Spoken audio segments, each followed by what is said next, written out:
On March 19, 2024, the Smiley home in Brandon, Mississippi was supposed to be the kind of place where life moved gently. Kids coming home from school, dinner warming on the stove, a mother straightening up the living room before evening settled in. Inside that quiet suburban house lived 40-year-old Ashley Smiley, a math teacher adored by students, celebrated by her district, and known for the kind of warmth that made her classroom feel like a refuge. She poured herself into her work, into her family, into the belief that structure and love could help a child grow into someone better than the world expected. But on that day, her own daughter, 4-year-old Carly Madison Gregg, was slipping into a darkness nobody fully understood. Not her teachers, who described her as distant. Not her friends, who had watched her mood shift. Not her stepfather, Heath Smiley, who never sensed any threat. And not Ashley herself, who still believed she could guide Carly back onto the right path. That morning, everything cracked open. A friend messaged Ashley with something she dreaded hearing. Carly had been using marijuana, hiding burner phones, keeping vape pens. When Ashley got home, she went straight into her daughter's room and found what she feared. The argument that followed wasn't unusual by teenage standards. Frustration raised voices, a mother setting boundaries, a daughter feeling cornered. But prosecutors later said the moment lit a fuse in Carly that had been burning far longer than anyone realized. Sometime that afternoon, the house fell quiet. Ashley was home, Carly was alone, and in the bedroom Ashley shared with her husband a .357 Magnum pistol was stored somewhere Carly knew to look. Investigators never disclosed where exactly the gun had been kept, only that it belonged to Ashley and that Carly retrieved it with purpose. What happened next shattered a community. When Ashley stepped into the living room, the first gunshot tore through the house, followed by two more. Surveillance audio captured not silence, but screams. A beloved teacher, a mother who spent her life helping kids find their way, collapsed onto the floor of her own home while her daughter stood over her. The kitchen camera recorded what came next footage, so surreal that jurors later struggled to reconcile it with the girl they saw in the courtroom. Carly walked calmly through the frame. No panic, no horror. She did not call 911. She did not kneel beside her mother. Instead, she pulled out her phone and texted a friend with a message that investigators said revealed a chilling detachment. Ever seen a dead body? That friend eventually arrived at the house, saw Ashley lying lifeless on the floor, and left later, cooperating fully with police. The footage showed Carly petting the family dog, scrolling on her phone, walking past her mother's body again and again with the same flat expression, as if the scene before her had no weight, no finality. Prosecutors said the footage alone stripped away any argument of panic or confusion. What they saw instead was composure. Then came the next step. Using Ashley's phone, Carly texted her stepfather, "Are you almost home, honey?" Prosecutors argued this was an attempt to lure Heath into a second ambush. To them, it was premeditation laid out in plain sight. When Heath entered the house an hour later and saw Ashley on the floor, he barely had a moment to process the horror before Carly at him. Despite his injuries, he lunged at her, wrestled the gun out of her hands, and tried to call for help. Carly bolted out the back door. Officers swarmed the neighborhood. 20 minutes later, they found her in a nearby yard and arrested her. Inside the house, another detail emerged, one that stunned investigators. The kitchen security camera that recorded Carly's calm movements had been torn from its mount and hidden in the refrigerator. That single action became the basis for the evidence tampering charge. She knew it recorded everything, and she tried to conceal it. The trial moved quickly for a juvenile case. By September 2024, 6 months after the murder, Carly stood before a jury as a 5-year-old being tried as an adult. The prosecution built a case around the footage, the text messages, the calmness after the killing, and the message sent to lure Heath home. The district attorney summed it up with one haunting line: "Sometimes evil comes in young packages." The defense argued a very different story. Carly, they said, had spiraled into severe depression. She had recently switched medications from Zoloft to Lexapro without a proper transition destabilizing her mentally. A psychiatrist testified that Carly claimed to remember nothing after the initial confrontation that day. They painted her as a child whose mind had fractured, not a monster who understood the gravity of her actions. But the state countered with their own experts, psychologists, who said she was not psychotic, not hallucinating, and had previously denied hearing voices. They pointed to the footage again and again. "Does this look like a child, unaware of reality?" they asked the jury. After 4 days of testimony, the jury returned guilty of first-degree murder, attempted murder, and evidence tampering. The sentence was severe, 2 life sentences without parole, plus 10 years. Carly was 15 years old. In the months that followed, advocacy groups formed arguing the punishment violated constitutional protections for juveniles. But Ashley's family and prosecutors stood firm. The evidence, they said, spoke for itself. A mother was gone. A stepfather barely survived. A community was left asking how a child became capable of something so cold, so deliberate. And perhaps the most haunting truth of all, no one saw the darkness coming. In the summer of 1998, Tampa, Florida was glowing in the kind of humid, lazy warmth that makes the nights feel endless. Strip malls buzzed under neon lights, palm trees swayed with slow confidence, and the neighborhoods of Carrollwood drifted through another quiet season. But inside one home, on a peaceful cul-de-sac, a battle was unfolding between a 5-year-old girl and the mother who was trying desperately, but losing steadily to save her. Her name was Valessa Robinson. She was young, rebellious, slipping into the orbit of drugs and older influences. Her mother, 9-year-old real estate agent Vicki Robinson, was a single parent who never stopped trying to pull Valessa back from the edge. Life had not prepared her for what her daughter would become tangled in a toxic relationship with 9-year-old Adam Davis, a controlling boyfriend who thrived on chaos. By late June, the tension between mother and daughter had sharpened into something electric. Vicki had tried everything: structure, discipline, counseling, even exploring Christian boarding schools. She wasn't trying to punish Valessa. She was trying to keep her alive. But Valessa didn't see love. She saw walls closing in. On June 26th, she met up with Adam and another teen, 9-year-old John J. R. Wispel. It was an ordinary Florida night, the kind where teenagers drift into the glow of Denny's booths and sit for hours talking about life as if they understand it. They ordered food. They laughed. They complained about parents. And then, under the dim yellow lights and the haze of LSD they'd taken together, Valessa said something that should have remained a dramatic outburst, something a sober mind would have dismissed immediately. "Let's my mom." At first the line floated like a joke, too dark, too sharp, too outlandish to take seriously. But Adam didn't laugh. He leaned into it. John listened. And the longer the conversation stretched, the more the idea solidified into something real, something actionable, something horrifying. Adam's first plan was sloppy and naive. He wanted heroin to stage an overdose. When he couldn't get any bleach, became the substitute. Bleach as if a mother's life was an obstacle to be removed with the nearest toxic household product. When the teens left Denny's, they weren't wandering aimlessly. They were headed toward a decision that would destroy multiple families. They reached the Robinson home after 2 a.m. Vicki, exhausted from worry, was still awake. When the teens walked through the door, she didn't greet them with anger. She asked Valessa to come to her bedroom so they could talk. She was trying, even in that moment, to reconnect with her daughter. But Valessa didn't go to her mother's room. She stepped into an ambush she helped create. In the hallway near the kitchen, Adam approached Vicki from behind and wrapped his arm around her neck in a sleeper hold. Vicki fought fiercely, confused, terrified. She begged them to stop. Adam called for Valessa to help, and she did, restraining her own mother as Adam tried to inject her with bleach.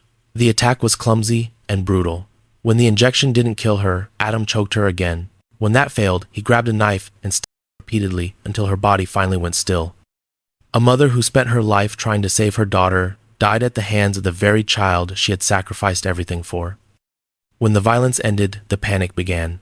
The teens dragged Vicki's body into the garage and stuffed her into a large plastic trash can. The scene was grotesque, the heat unbearable. They scrubbed the kitchen with bleach, wiping away the remnants of the life they'd stolen. Then they loaded the trash can, shovels, and a hoe into Vicki's minivan and drove to a wooded area off Morris Bridge Road. They tried to dig a grave, but the ground was too hard. So they left her there, inside a trash can, hidden beneath branches. Instead of going home to face reality, the three teenagers checked into a motel in Ybor City, a nightlife district full of clubs, tattoo parlors, and late-night crowds. They used Vicki's ATM card as if it were pocket money, buying tattoos, supplies, food, anything to numb what they'd done. They weren't hiding. They were drifting high, intoxicated by the illusion of freedom. Eventually, they left Florida heading west, along I-10, through Alabama, Mississippi, Louisiana, and finally Texas. Along the way, they bought concrete mix, a bucket, and another trash can, planning absurdly to encase Vicki's body in cement and dump it in water. But they never returned to the woods. On July 2nd, almost a week after the murder, police spotted the trio at yet another Denny's, this time in Texas. Their spree of ATM withdrawals had triggered alerts. Officers moved in. Adam tried to escape leading police. on a chase that ended with him crashing the minivan. The arrest was broadcast live on local TV. Back in Florida, detectives recovered Vicky's body. The heat had accelerated decomposition. The reality of what the teens had done hit investigators hard. Justice came next. Adam Davis was convicted of first-degree murder. He was initially sentenced to death, though that sentence was later converted to life without parole in 2021. John Wispel cooperated early. He pleaded to second-degree murder and received 25 years, serving about 13 before being released in 2019. And Valessa, her trial tore Florida in half. Was she a manipulated child, a willing participant, a victim of older influences, or something colder? The jury found her guilty of third-degree murder and grand theft. She received a 20-year sentence and served around 13 years before walking free on December 6, 2013. She disappeared into adulthood, living a quiet life, far from Tampa, far from the night she had laughed in a Denny's booth and agreed to kill the woman who raised her. Because beneath the drugs, the rebellion, the teenage chaos, one truth never faded. A mother tried to save her daughter. Her daughter chose to destroy her. On the morning of February 25, 2025, Carroll County deputies approached a quiet house on Tyus Road, expecting nothing more than a welfare check. The home sat in a peaceful stretch of rural Georgia, the kind of place where neighbors wave from their driveways and tragedies feel like something that only happened far away. But when deputies stepped into the master bedroom, the scene inside was nothing short of devastating. 41-year-old Kristen Brock and her husband, 45-year-old James Brock, lay dead beneath their blankets, each shot multiple times while they slept. There were no shattered windows, no kicked-in doors, no missing valuables. Just two parents murdered in silence. The person who made the 911 call was their 6-year-old daughter, Sarah Grace Patrick, and standing beside her was the youngest child in the home, a little girl barely 6 years old who had climbed into bed that morning and realized her parents wouldn't wake up. At first, investigators searched for the simplest explanation, an intruder who slipped in and out while the family was asleep, but nothing in the house supported that story. There were no signs of forced entry, nothing missing, nothing to indicate the Brocks had been victims of a burglary gone wrong. And then detectives learned something else, something that shifted the entire trajectory of the investigation. The only person who claimed to have slept through all of it was Sarah. Over the next few months, as investigators worked quietly behind the scenes, Sarah moved in a very different direction, publicly. On TikTok under the name Sarah Grace, she posted emotional videos about losing her parents. She cried. She went live. She talked about grief and confusion and trauma. She messaged true crime creators directly, urging them to look deeper into her family's case. At her parents' funeral, she delivered a heart-wrenching eulogy that was live-streamed to hundreds of viewers. Prosecutors would later point to these performances as deliberate narrative building, a way to craft the story she wanted the world to believe. Behind closed doors, though, detectives were gathering something far more powerful than online sympathy, physical evidence, digital forensics, and a timeline that made less sense every time Sarah spoke. Law enforcement agencies, including the FBI and the Georgia Bureau of Investigation, began analyzing electronics, phone activity, and forensic traces throughout the home. They interviewed friends, relatives, classmates, anyone who could help them understand what happened inside the house that night. And as pieces of the puzzle locked into place, investigators reached a chilling conclusion: the killer hadn't come from outside. The killer had been inside the home the entire time. By July 2025, the sheriff's office made an announcement that sent shockwaves through the county. They believed Sarah Grace Patrick had murdered her parents. She was arrested and charged as an adult, with 2 counts of murder and 2 counts of aggravated assault. Additional charges including malice murder and weapons violations followed shortly after. If convicted, she faced life in prison without parole. The allegations were staggering. Investigators claimed Sarah shot both her parents while they slept, using the kind of proximity and timing that made escape impossible. They pointed to phone data, online behavior, and specific actions before and after the murders. But the most disturbing piece of the story came from what prosecutors believe she did after the shootings, returned to her room and wait until morning. For months, Sarah had been portraying herself online as a grieving daughter searching for answers. But detectives said her digital footprint revealed something very different, an attempt to control the narrative long before she became a suspect. The sheriff described the evidence as overwhelming. But Sarah's defense team pushed back hard. Her father, Donanio Patrick, who did not live in the home, spoke at her bond hearing, insisting she had never shown signs of violence. Her pastor submitted statements in her favor. Several relatives argued passionately that there was no forensic evidence placing the gun in her hands, no gunshot residue publicly reported, no DNA linking her directly to the weapon. They said investigators were wrong. They said the real killer might still be out there. Yet the family was deeply divided. Members of James Brock's side begged the judge not to release her, calling Sarah dangerous and insisting she was responsible for the murders. The courtroom became a battlefield of grief, two families mourning the same tragedy, but seeing two very different truths. Then came the past. Court documents reference long-standing family turmoil, custody disputes, substance challenges among adults in the extended family, complicated dynamics across a blended household of 7 children. Nothing in those conflicts pointed conclusively to murder, but they opened the door to a darker possibility. Tension had always existed beneath the surface. Still, the question loomed over everything. Why would a 6-year-old girl execute her own parents while they slept? Investigators have not publicly outlined a definitive motive. Some speculate control. Others suggest resentment toward rules or relationships, especially those involving her mother's decisions about the family. But nothing officially confirms any single explanation. All that remains is the allegation that 2 people died in their bed while their daughter stood only steps away. The judge denied bond. Sarah remains in custody, awaiting trial currently scheduled for January 5, 2026. Until that day comes, the case sits suspended between 2 realities: the online persona of a grieving daughter and the prosecution's portrait of a teenager capable of unimaginable violence. Somewhere between those 2 extremes lies the truth, and a community waits for the verdict that will define it forever. In the early hours of February 13, 2017, the city of Gary, Indiana, was wrapped in the kind of cold, eerie quiet that settles over neighborhoods long after midnight. The house on West 23rd Place looked like any other modest home worn down by time and circumstance. But inside, something monstrous had taken place, an explosion of violence so extreme that even seasoned officers struggled to absorb what they were looking at. 34-year-old Jamie Garnett, a mother of 3, lay dead on the floor of her home. She wasn't wealthy, she wasn't famous. She was simply a woman trying to raise her children in a city battered by poverty, crime, and generational struggle. But no hardship could explain what had happened to her. Jaime had been shot more than 60 times. Not the kind of violence born from a moment of panic. This was personal, sustained, driven by a rage or instability that investigators knew they weren't dealing with every day. And the most alarming detail wasn't the brutality of the scene. It was who was missing. Her 5-year-old daughter, Chastina Reeves, had vanished. Within hours, police feared the worst. They believed Jaime's killer had taken Chastina. An Amber Alert went out across Indiana, her picture appearing on billboards, phones, and news broadcasts. The narrative was simple and terrifying. A mother murdered her child, abducted by a violent intruder. For the next day, the alert spread like wildfire. But everything changed on February 14th, when officers spotted Chastina walking alone on a street several miles away, unharmed, unrestrained, not fleeing, not hiding, just walking. The Amber Alert was canceled, but detectives felt the ground shift beneath them.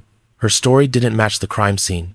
There were no signs of forced entry, nothing stolen, no footprints or broken locks to suggest a stranger had slipped inside. The house told one story, Chastina told another. And the longer investigators looked at the evidence, the more the original narrative collapsed. Detectives soon discovered 2 teenage boys connected to Chastina, her boyfriend Virgil King and another teen, Matthew Martin. Both would later be charged with assisting a criminal. Investigators said they helped move Jaime's car, dispose of the murder weapon, and conceal bloody clothing. The supposed kidnapping now looked like a cover story. Within days, the truth investigators feared became unavoidable. Chastina Reeves wasn't a surviving victim. She was the prime suspect. By mid-February, she was formally charged in juvenile court, and by July 2017, after an evidentiary waiver, her case was moved. She would be tried as an adult for murder. Then came the moment that sealed her fate completely. Forensic tests revealed a fingerprint pressed into the blood on the knife used to stab Jamie more than 60 times. That fingerprint belonged to Chastina. Her own attorney later said that once the forensic evidence surfaced, she had no chance of winning at trial. The central question shifted from who did it to why. Family members described Jaime as a mother who fought hard for her daughter even when they clashed. She struggled like many single parents do with discipline and teenage attitude. But there was no major public conflict, no explosive event, no custody battle, no hidden criminal past, nothing that could explain why a 5-year-old girl would erupt with such savage violence. Even prosecutors admitted the motive remained murky. But the brutality of the attack, the overkill, the relentlessness, told them something had snapped inside Chestina, something deep and dangerous.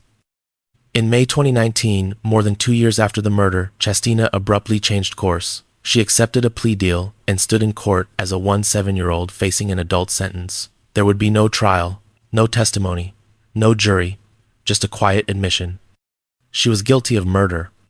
The plea capped her possible sentence at 45 years. Without it, she faced up to 65. Prosecutors accepted partly to spare Jaime's family the agony of a trial filled with graphic evidence, and because the forensics were so decisive, the outcome felt inevitable. On June 12, 2019, Chestina returned to the courtroom for sentencing. This time she spoke a rare moment of emotion from a teen whose demeanor had often appeared flat or difficult to read. "If I could go back," she said, "I wouldn't do it. I do miss my mother." The judge didn't soften. She told Chestina bluntly that age didn't erase awareness. "You knew better," she said. "You knew better than this." Then, she sentenced her to 45 years in prison. For the other teens involved, the consequences were far lighter. Matthew Martin received time served about 21 months for helping dispose of evidence. Virgil King faced charges for removing the weapon and Jaime's car. Their lives moved forward. Chestina's froze. If she earns every possible credit, she may one day walk free in her 50 seconds or early 60 seconds. But nothing will undo the reality of what happened in that house. The mother who fought for her children, the daughter who transformed overnight into something unrecognizable, and the community forced to reconcile with a nightmare that began as an Amber Alert and ended with a confession. Official records still list the motive as unclear. And maybe that's what makes the case linger, the unsettling truth that sometimes the most terrifying violence comes not from enemies, not from strangers, but from the people we expect to love us most. Christmas morning is supposed to be gentle. It's supposed to smell like breakfast and wrapping paper, sound like children waking, their parents feel like warmth spreading through a home that for just one day tries to forget the weight of the world. But on December 25th, 2016, inside a small apartment in Clinton Township, Michigan, Christmas morning became something no family should ever have to endure. It became the day a daughter's unraveling mind turned into a storm of violence that investigators would struggle to describe without shaking their heads. 45-year-old Sonia Ryang was the kind of mother people remembered with quiet admiration. Disabled, moving slowly through her days, she relied on her wheelchair and the help of her children. She had immigrated from South Korea, worked hard, and fought through every setback to raise her family with patience and kindness. Her life was modest, but her love was enormous, steady, gentle, and unconditional. Her daughter, 17-year-old Delilah Sherwood Evans, had been spiraling long before that morning came. What Delilah faced wasn't typical teenage rebellion. It wasn't emotional volatility or the common storms of adolescence. Delilah was slipping into a world that didn't exist, a world carved out of delusions, hallucinations, and a growing inability to separate fantasy from reality. Court records revealed the terrifying breadth of those delusions. Delilah believed her mother was a witch, not metaphorically, not symbolically, a literal witch. Some days, she said her mother had 2 heads. Other days, she swore Sonia transformed into a dragon. She told people her father was Satan. She said she saw dark angels hovering around her. She heard voices whispering in her mind. She had paranoia, violent impulses, and episodes that terrified the people who loved her. 2 weeks before Christmas, someone had filed a petition demanding a psychiatric evaluation for Delilah. She had allegedly tried to stab her brother. She was hallucinating. She was unraveling. Everyone could see it. But for reasons the system has never fully explained, she remained at home. Still delusional, still paranoid, still deteriorating. Only Sonia and Delilah were in the apartment that Christmas morning. No neighbors heard an argument. No screams echoed through the walls. No warning signs signaled what was about to happen. Whatever thought ignited, the violence existed only inside Delilah's fractured mind. And then, the attack began. Armed with a knife, Delilah stabbed her mother 124 times. The number isn't an exaggeration. It isn't speculation. It is written unequivocally in appellate court documents. 124 wounds, delivered in a frenzy of fear, rage, delusion, whatever force drove her that morning. Sonia, wheelchair-bound and unable to escape, endured an attack so brutal, investigators struggled to align it with any motive other than psychosis. But what Delilah did next became the cornerstone of the prosecution's argument that despite her mental collapse, she still understood her actions. When the violence stopped, she showered. She cleaned blood from the surfaces using bleach. She covered her mother's body with a blanket, as though trying to obscure the horror beneath it. She left the apartment. These weren't the random, chaotic movements of someone lost entirely to psychosis. To prosecutors, these were the deliberate steps of someone trying to erase evidence, someone who knew the difference between right and wrong, even in her unstable state. Hours later, police found Delilah wrapped in a blanket at a nearby 7-Eleven, distressed but alive. She was taken into custody, and what followed became one of Michigan's most complicated legal battles involving a juvenile and mental illness. No one disputed that Delilah killed her mother. The facts were mercilessly clear. Her defense centered on one argument: she was legally insane. Defense experts described her hallucinations in chilling detail. They explained how her belief that Sonia was a supernatural creature made the attack in her mind an act of self-preservation. They outlined the petition for mental evaluation filed days before. They showed evidence of delusional thinking long predating the murder. But the prosecution came armed with its own experts, psychiatrists, who argued that Delilah, though deeply mentally ill, still possessed enough awareness to attempt to cover up. They highlighted the shower, the bleach, the blanket, the flight from the scene. They said those actions proved she understood she had done something terribly wrong. The jury was stuck between two brutal truths. Delilah was mentally ill. Delilah also tried to hide what she had done. And so, they delivered a rare verdict: guilty, but mentally ill. She was not acquitted. She was not found legally insane. She was held responsible. In Michigan, a first-degree murder conviction leaves no room for leniency. Delilah, just 17 at the time, was sentenced to life in prison without the possibility of parole. Her age didn't move the court. The brutality of the act overshadowed her youth. No combination of psychosis, delusions, or pleas from her defense could change the outcome. In the years since, legal challenges have been filed, appeals arguing her life sentence violates constitutional protections for juveniles' claims of mishandled psychiatric testimony motions for reconsideration, but none have changed her fate. Meanwhile, Sonia's family has lived with a loss that settlement can never soften. They had tried to get Delilah help. They saw the signs. They reached out for intervention. They did everything the system asks families to do when a loved one spirals. But help did not come fast enough. And on Christmas Day, in a quiet apartment surrounded by wrapped gifts and holiday decorations, everything fell apart. There is no clear motive, no coherent explanation, just a mother who spent her life caring for her daughter, and a daughter whose collapsing reality transformed her into something she never would have been without illness. A family destroyed not by malice, but by a mind breaking apart. In 2009, El Dorado Hills, California, looked like the last place a murder would take root. It was the kind of affluent suburb where families jogged beneath neatly trimmed oaks. Teenagers drifted between sports practices and honors classes, and chaos felt like a problem that belonged to other zip codes. But behind the doors of one 2-story home, a dangerous fantasy was forming, one that would end with a mother dead, a community in disbelief, and a teenage girl transformed into one of California's most chilling cautionary tales. 14-year-old Tyler Witt was bright, emotional, creative, and vulnerable. 19-year-old Stephen Boston Culver was everything. She wasn't older, aimless, brooding, the type of chaotic personality a teenager mistakes for depth. He smoked, he drifted, he played the tortured musician archetype with unsettling conviction. And Tyler fell into his orbit completely. What her mother, Joanne Witt, didn't realize was that Boston wasn't just a bad influence, he was living in their home. Tyler convinced Joanne that Boston was simply a friend, possibly gay, a harmless presence who needed a place to stay. Joanne, wanting to protect her daughter, allowed him to stay in the spare room. But everything unraveled when Joanne found Tyler's journal. Inside were explicit descriptions of Tyler's sexual relationship with Culver, detailed, undeniable criminal. Joanne did what any responsible mother would do. She reported Boston to the sheriff's office for statutory rape. For Tyler and Boston, that wasn't a consequence. It was a war declaration. In their warped minds, they were Romeo and Juliet. Joanne wasn't a mother trying to protect her child. She was the enemy. the person standing between them and their fantasy of everlasting, unstoppable love. And if she threatened that fantasy, they believed she had forfeited her right to live. Their plan morphed quickly into something unrecognizable. Tyler and Boston agreed on what they called a dual suicide, a tragic final act where they would run away to San Francisco and die together. But to do that, they believed one obstacle remained Joanne.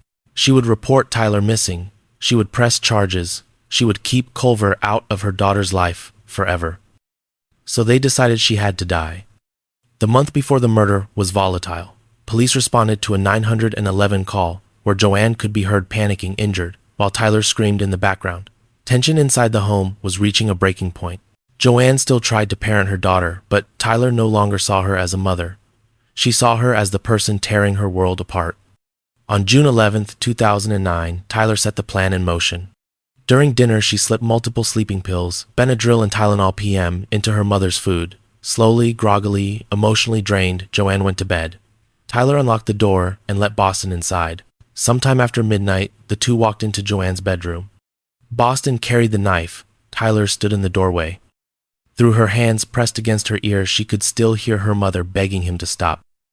The stabbing was savage. Joanne, barely conscious from the drugs, struggled. Boston kept attacking. Tyler stayed in the doorway, not trying to intervene, not calling for help. When the violence finally stopped, Boston pulled a blanket over Joanne's body. By sunrise, Joanne Witt, a mother with a master's degree, a respected engineer, a woman who spent her life trying to guide her daughter, was gone. Meanwhile, Tyler and Boston were already on their next move. They visited a friend, Matthew Witten, and told him calmly, almost casually, that they had killed Joanne. They showed him the bloody knife in a shopping bag. Matthew didn't go to the police immediately, but he would later become a crucial witness. From there, the teens drove toward the Bay Area. Joanne's car was later found illegally parked in San Francisco's Tenderloin district, a neighborhood miles away from the place she died. In a hotel room connected to their movements, investigators found a chilling assortment of items: Fruit Loops, cake condoms, marijuana, rat poison, and a suicide note. The room also contained a DVD of Donnie Darko, a cult film about a doomed teenager descending toward destruction. It was a bizarre mixture of childish comfort and apocalyptic intention, the remnants of their fantasy colliding with the reality of murder. Despite their plan to die together, the two couldn't follow through. They drifted instead homeless, changing clothes behind dumpsters, clinging to each other in a spiraling panic disguised as devotion. On June 16, 2009, 5 days after the murder, police found Tyler and Boston behind an AT&T store at the Tanforan Shopping Center in San Bruno. They were arrested without resistance. Meanwhile, back in El Dorado Hills, deputies discovered Joanne's body. The house was freezing cold. The thermostat had been turned down, likely to slow decomposition. Every detail pointed to careful planning, not spontaneity. The justice system moved quickly. Tyler, because of her age, was charged as a juvenile, but prosecutors demanded adult-level consequences. They argued she helped plan the murder, drugged her mother, and listened to her die. Tyler's defense painted her as emotionally fragile, manipulated by an older man, a child whose desperation was exploited. Eventually, Tyler folded. She agreed to testify against Boston and pleaded guilty to second-degree murder. She was sentenced to 15 years to life, eligible for parole in her late 20s. Boston went to trial alone. He blamed Tyler. The jury rejected his story. He was convicted of first-degree murder and sentenced to life without the possibility of parole. Tyler served her time in a combination of juvenile and adult facilities. She participated in therapy, education, rehabilitation programs, and in August 2022, the parole board granted her release. In 2023, she walked out of prison, a free woman. Boston never will. Today, the story of Tyler Witt stands as a brutal lesson about teenage obsession, manipulation, and the catastrophic consequences of a relationship built on fantasy instead of reality. Joanne Witt tried to protect her daughter. Tyler believed she was protecting her love story. And in the end, nobody was saved.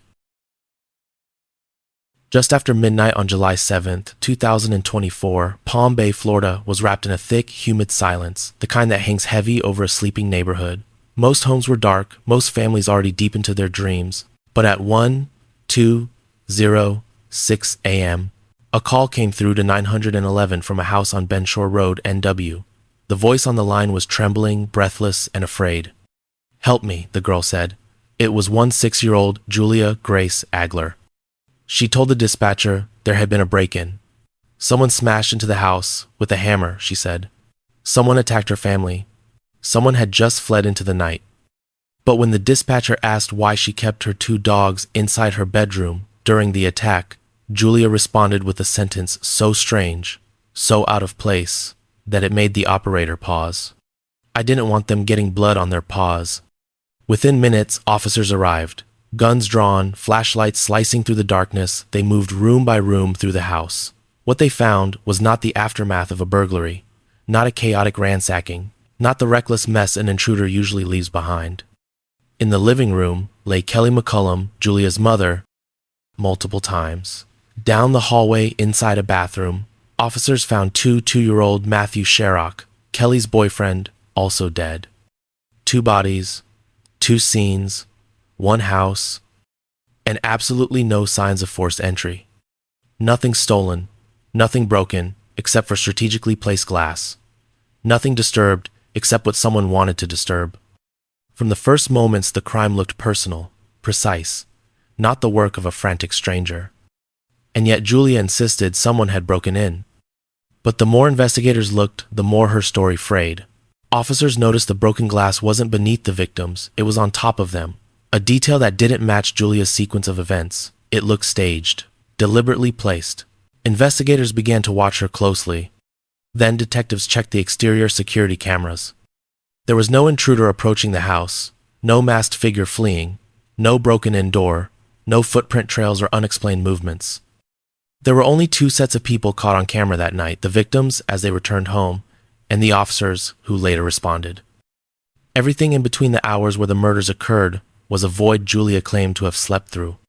Detectives separated her from the home, pressed her gently, then firmly.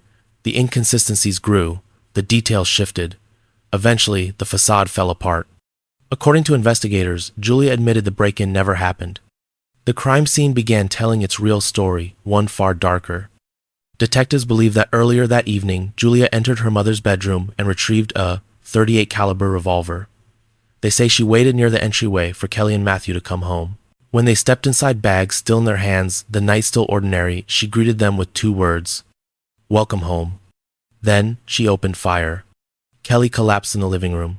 Matthew, injured and stunned, attempted to crawl into the bathroom. When Julia ran out of bullets, investigators say she grabbed a kitchen knife she had already placed aside. Matthew begged her to finish it, according to statements in the affidavit. Julia didn't stop. She left him bleeding in the bathroom, then went to reload, returning to fire one last. She then put her dog safely in her room. She walked through the blood. Her shoes left prints the intruder never could have made. She called 911 only after everything went still. The possible motives were just as complex and just as disturbing. Investigators pointed to mounting anger between Julia and her mother. Conflicts about Julia's gender transition, resentment toward Kelly's young boyfriend, arguments that had grown sharper, heavier, more emotionally loaded over time. Detectives believed Julia was reaching a breaking point long before the night ended in gunfire. To them, this wasn't an explosion. It was a buildup. Julia was arrested and charged as an adult with 2 counts of first-degree premeditated murder.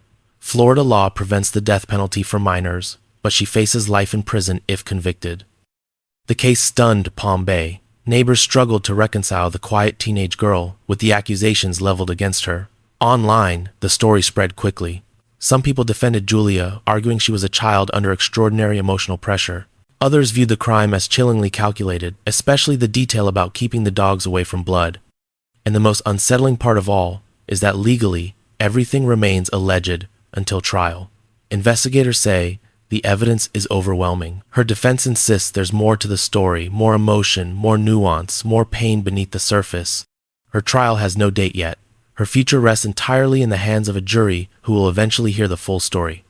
For now, a Florida neighborhood lives with the memory of a night when the silence was broken not by an intruder, but if prosecutors are correct, by the one person meant to feel safest inside that home. In October of 2014, Inches, a tiny Danish village so quiet, most people in the country had never heard its name. Something happened that felt impossible, a crime so unsettling that even investigators struggled to understand how it had taken root in a home that appeared, at least from the outside, ordinary. Inside that home lived 40-year-old Tina Romer Holtegard, a mother doing her best to raise her twin daughters, including one 5-year-old Lisa Borch. Their lives were not perfect teenage rebellion, tension boundaries being tested, but nothing stood out as dangerous. Nothing suggested a storm was coming. But Lisa's rebellion was not like other teenagers. Behind the closed door of her bedroom, she was being pulled into two worlds: an obsessive relationship with 9-year-old Bakhtiar Mohammed Abdullah, an Iraqi immigrant her mother fiercely disapproved of, and a growing fascination with violent extremist propaganda circulating online during the rise of ISIS. She spent hours consuming footage that held a hypnotic grip on her execution videos, radicalized content scenes drenched in brutality. To Tina, Abdullah was a threat, an older man with influence over her child.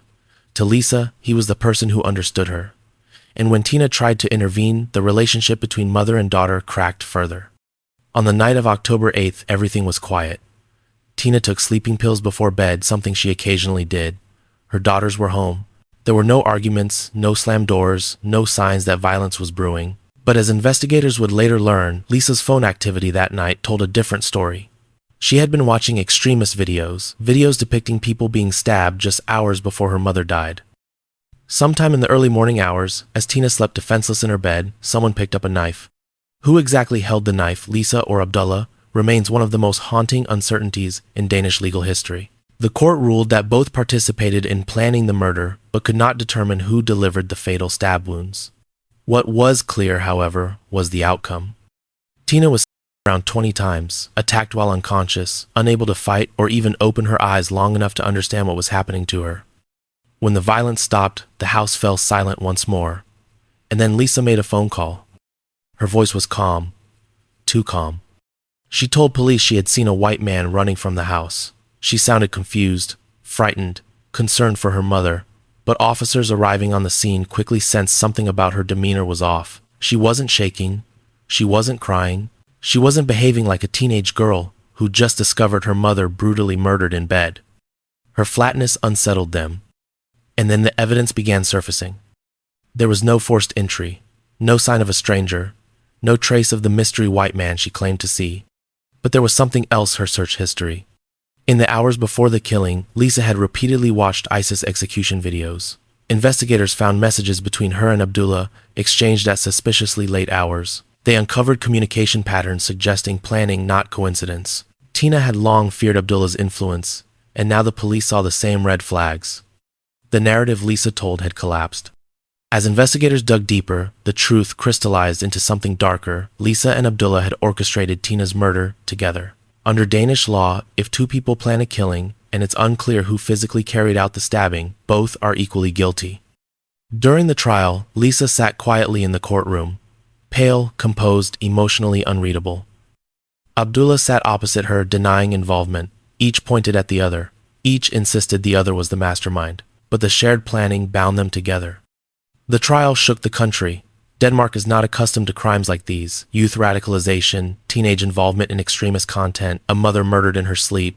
The media fixated on the idea of a local girl falling under the sway of both an older man and violent ideology.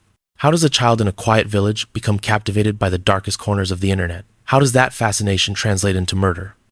When the judges returned, their decision stunned the public, but aligned with the law. Lisa Borch was sentenced to 9 years in prison, the maximum possible for someone under 18.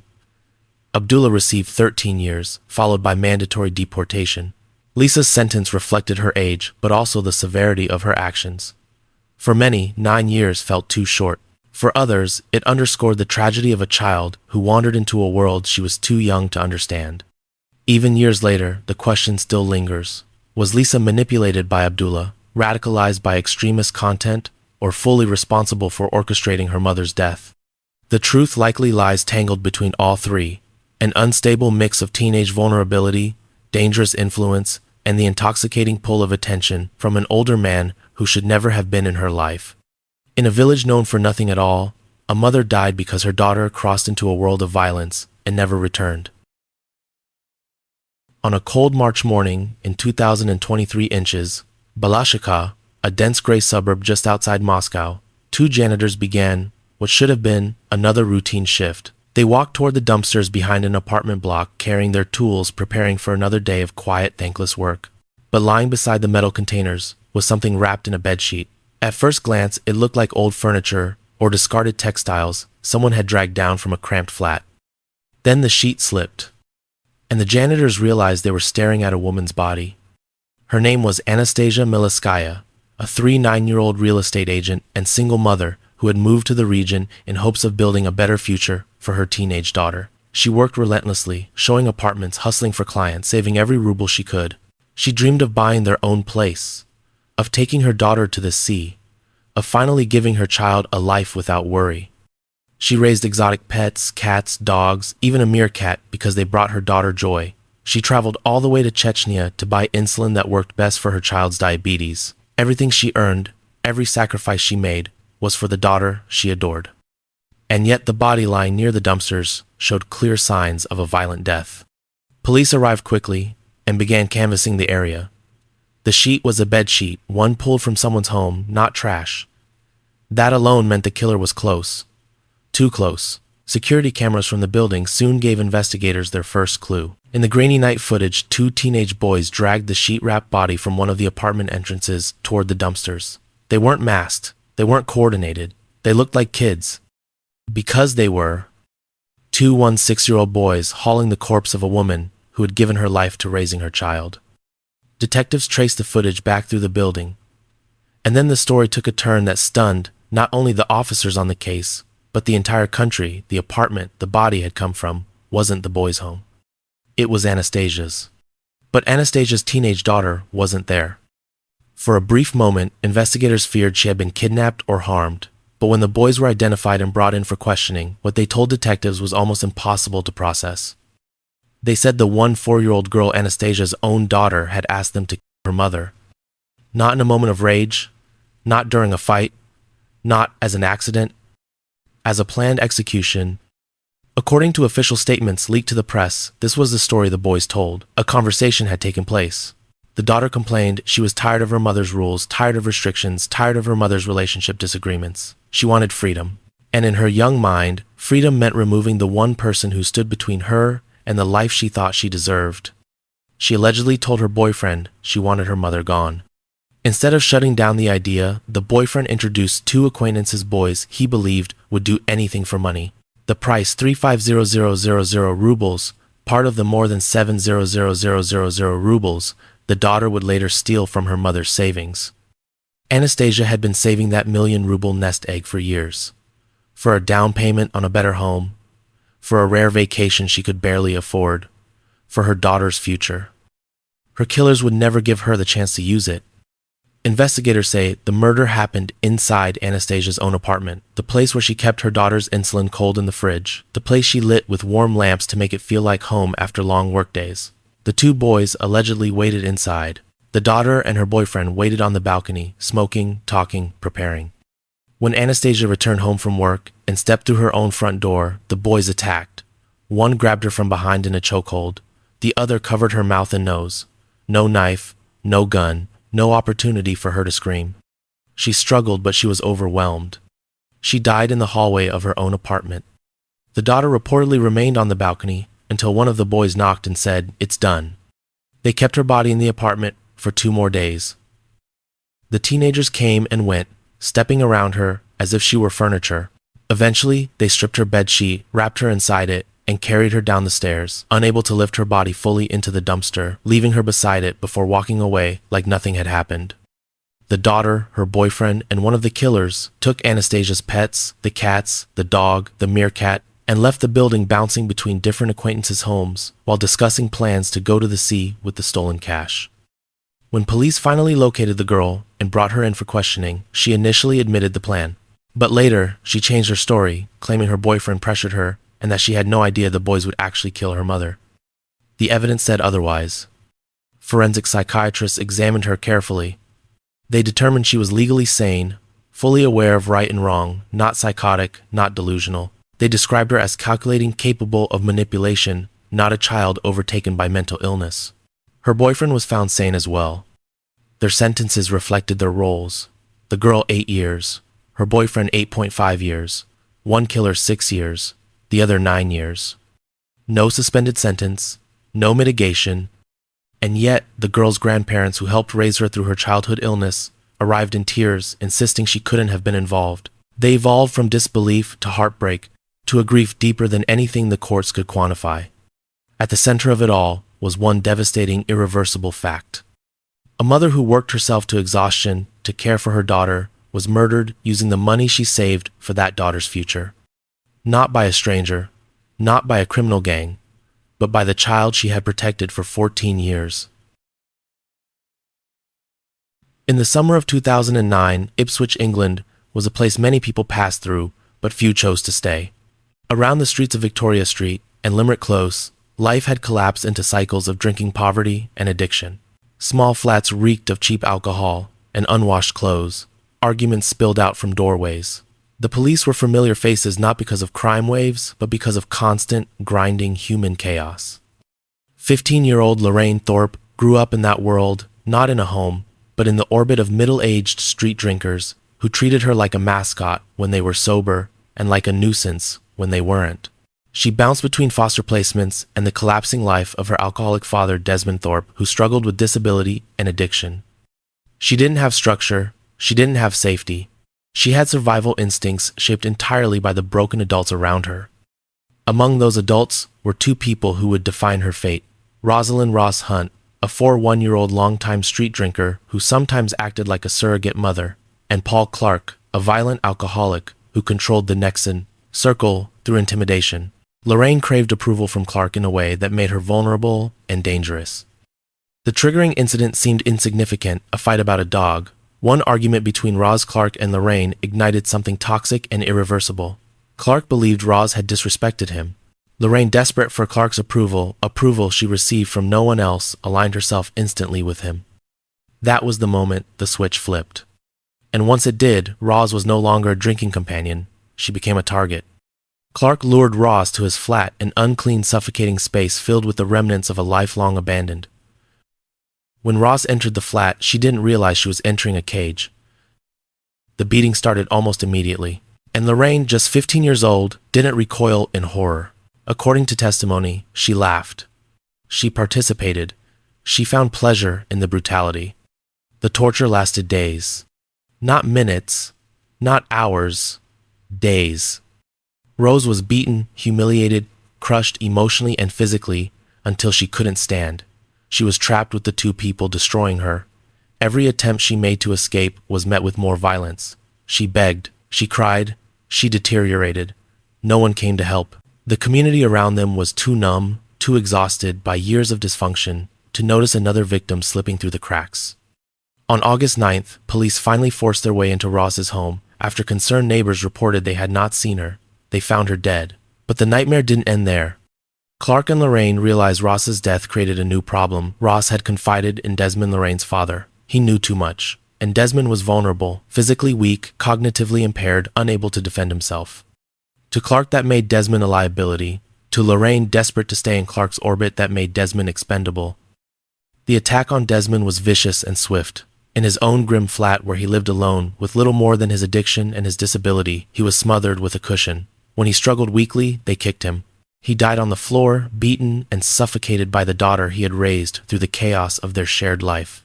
The daughter he protected as best he could, given the world he lived in. The daughter who had become someone he no longer recognized. The next day, August 10th, police found Desmond's body. 2 murders in 2 days, both tied to the same pair, both tied to a child who had grown up marinating in violence until she learned to wield it herself. When police arrested Lorraine, she didn't appear confused or traumatized. She didn't act like a manipulated child or a terrified victim of circumstance. Judges would later describe her as willful, stubborn, capable of manipulation.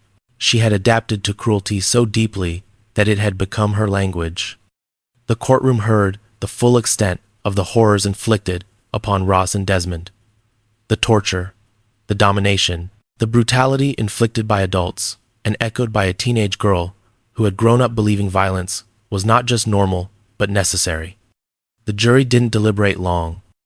In 2010, Lorraine Thorpe became Britain's youngest female double murderer, sentenced to life imprisonment with a minimum term of 14 years before parole eligibility. Paul Clark received a life sentence with a minimum of 27 years.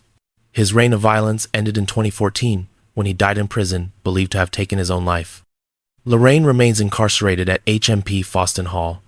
Her 2023 parole review denied release. She may apply again, but early release is far from guaranteed. Her case remains one of the hardest for the public to digest, not because of the brutality of the crimes, but because of the person behind them. A 5-year-old girl shaped by poverty, addiction, abuse, neglect, and broken adults stepped fully into the role of predator, not victim. A child who learned violence so intimately that she could participate in it without hesitation. From teenagers who killed out of anger, to those driven by delusion, to those manipulated by older partners, Lorraine belonged to none of those categories. Her story was not about a sudden turn into evil. It was about a life sculpted by it. In a neighborhood forgotten by most of the world, a girl grew up among monsters. And eventually, she became one. When we talk about violence, we look for patterns: rage, jealousy, greed, desperation. We expect those patterns in adults, in hardened criminals, in people shaped by decades of resentment or trauma. What we don't expect is to find those patterns in children. Yet across 10 different homes, 10 different cities, and 10 very different families, the unthinkable still happened.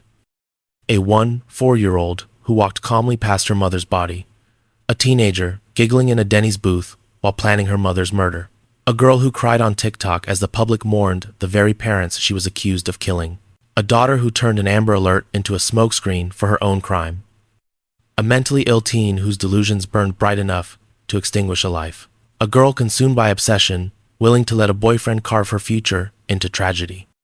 A teen who claimed an intruder did what investigators believe she planned herself. A child radicalized by extremist propaganda, absorbing violence like oxygen. A daughter who ordered her mother's death like a transaction paid for with stolen savings. And a girl raised in brutality until she became fluent in it. 10 stories, 10 young killers, 10 families destroyed forever. Different countries, different cultures, different motives, but a single chilling thread connects them all: the moment innocence breaks. Not in a dramatic flash of lightning, not in a cinematic twist, but slowly, quietly, invisibly. In bedrooms where isolation festers, in relationships where manipulation thrives, in households where mental illness goes untreated, in communities where adults fail to notice the storm forming behind a child's eyes. These girls did not wake up one morning and suddenly become killers. Their paths twisted long before the first blow, the first shot, the first scream. Some spiraled into delusion. Some surrendered to rage. Some were manipulated. Some were narcissistic, calculating, cold. Some were drowning in pain no one saw or no one chose to see. And in each case, the person who paid the ultimate price was the one who loved them most. A mother trying to set boundaries. A mother trying to save her daughter from addiction. Parents sleeping peacefully in their bed. A woman who tried to raise her child alone. A mother trapped in a cycle of poverty, still offering whatever she had left. In the aftermath of these crimes, communities searched for explanations that still don't satisfy. Courts issued long sentences. Advocates debated psychology and accountability. Families split apart under the weight of grief. And the world recoiled at the thought that youth, a symbol of potential of innocence, could also embody such darkness. But the truth is this: evil does not always arrive fully formed. Sometimes it grows quietly, inside the people we least expect. Sometimes it's fueled by untreated illness, sometimes by influence, sometimes by obsession, sometimes by nothing we can ever fully understand. And that is what makes these cases horrifying, not just the brutality of the crimes, but the age of the perpetrators, and the irreversible realization that a child can cross a line there is no returning from. When society thinks of danger, it looks outward. These 10 cases force us to look inward into our homes, our schools, our communities, and into the fragile psychology of adolescence. Because innocence is not guaranteed, because darkness does not wait for adulthood, and because the most haunting question of all still remains: how do you protect a child from becoming the very thing you fear?